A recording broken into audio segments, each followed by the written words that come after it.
Today, I'm going to show you how to do a cable tricep pull down exercise. This is a fantastic exercise for your triceps. I love doing it, and it's definitely, over the years, the one I've found most effective for clients with their triceps.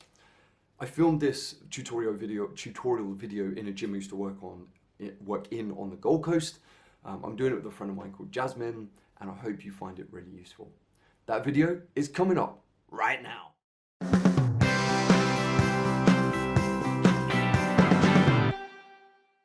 The biceps and the triceps work synergistically. That basically means that when you move a bicep, the tricep extends, or when you contract the bicep, the tricep extends, and the reverse happens. So when you contract the tricep, the bicep extends.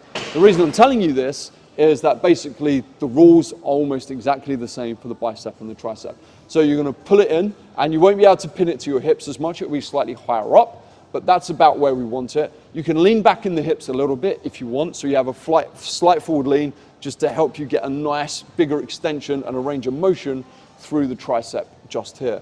Now, as you can see, Jasmine's doing a great job here. As she comes down, she's just separating the cable to the side of her body, which again makes sure that we get the arm nice and straight. Without that slight separation, just doing without that slight separation, Jazz, you can see that the tricep isn't extended as much. Her elbow's not as straight, and therefore she's not getting as much activation through that muscle. Excellent, just do a few more. Lovely, good. Another good note for this is imagine you've got a pencil in your armpit and you can't let the pencil drop. Or you could just grab a pen or pencil from us and we could try that.